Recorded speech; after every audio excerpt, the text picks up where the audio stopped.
Hey guys, welcome back to another video in the series. In this video, we'll be talking about interfaces. So what are interfaces in Go? So basically an interface is like a blueprint to a struct.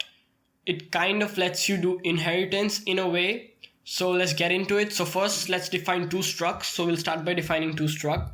So first we'll we'll create a struct called square, which will have a field called side length. It will be a float 32, and it will have a function or method, which will just be area, which won't take any inputs and return a float 32 output, which will just be side length squared, so the area of the square. Then we'll create another struct called circle, which will have a field called radius, which will also be float 32, and it will also have the same function, which will be the area function, which will also return float 32 and take no inputs.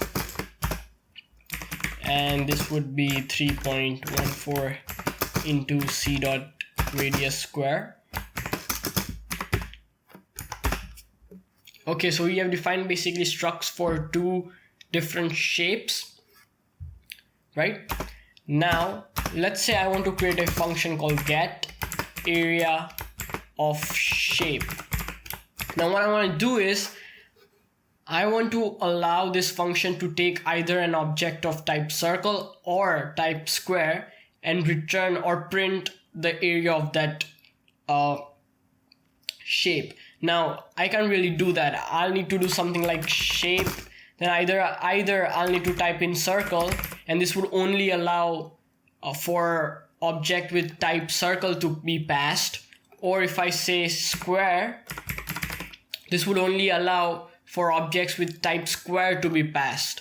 I don't have a way in which I can pass circle, or I don't really have a way in which I can pass objects with type circle or with type square. So to do that, we can use interfaces. So what we can do is we can come up here, we can say type, we can say type shape. It's gonna be an interface, so it's similar to how you define a struct. And we'll say area, which returns a float 32 and takes no input. So as you can see, both of our structs have this same method that we have defined here. Now for example, if both of our structs had another method called perimeter, you would do something like this: perimeter. So you can add as many functions as you want, and whichever structs have those functions in them will be able to basically comply to this interface. But we don't have a parameter, we just have the area, so we'll keep it simple. And then what we can do is, rather than saying square or circle here, we can just say shape. So a variable called shape with type shape, and we won't return anything as we are just printing. So we'll say fmt.print ln shape.area, and we can come up here and we can define two objects.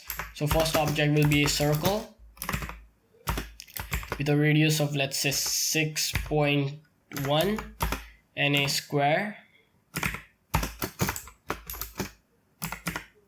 with a side length of, let's say, 10.8. And what we can do is we can say get area of shape circle, get area of shape square. And as you can see, even though both of these variables are of different types, the function would be able to accept both of them because they both comply to the same interface.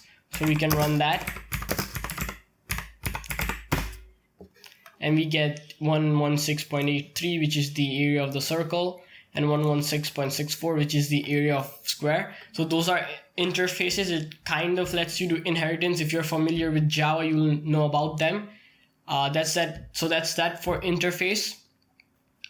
Okay, now let's talk about anti-interfaces. So let's create a function called func test. This will take an input, let's just call it data of type, and we'll just say interface, and we won't add anything to that. This is called an anti-interface. And now what this allows is that this function can take in any type of data. It could be a string, it could be an integer, it could be a struct, anything can be accepted by this function. And so let's just print it, fmt.println data. Now here we can say, we can pass in an int, we can pass in a string, we can pass in a bool, we can pass in any type of data, and if we run this, we get all of them printed. So that is anti-interface. Basically, anti-interface allows you to pass in any type of data you want. Now, one thing to be noted, let's just keep it test string. Now let's say if you know that this data is a string, how can I convert it from interface back to a string? So to do that, we can say string version equals to data dot string, and we can just print in the string version. We can save that, we can run it, and we get test string. So that's basically how you can convert a data with type anti-interface, from type interface to back to its original data type by doing this. So that's that. It could also have been int, and if, for example, if this is string and if I pass in, let's say 32 in int basically, and I run that, I'll get an error saying interface conversion, interface is int not string. So this interface is actually 32, which is int, but we are trying to convert it to string, which is not working. Now let's say I don't know the actual type of the data, but I know that it could either be a string, it could either be an integer, or either it could be a bool. So to check what its original type is, what you can do is you can do something like this. You can say switch, you can say data dot type,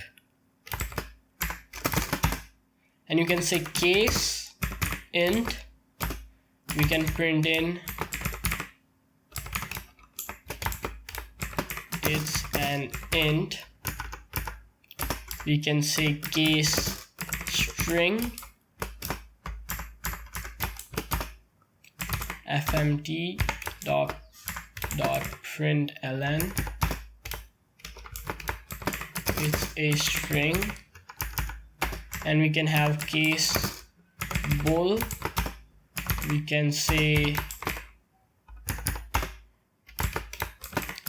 it's a bool, and we can have a default, and we can print in invalid type. So if we run this, we get it's an int because 32 is an integer. It could be true, let's say. It could be a bool, and we would get it's a bool. It could be a string.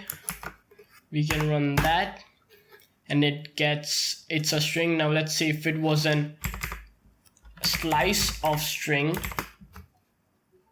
let's say if we run that, we would get invalid type because it's because we are not checking for an array.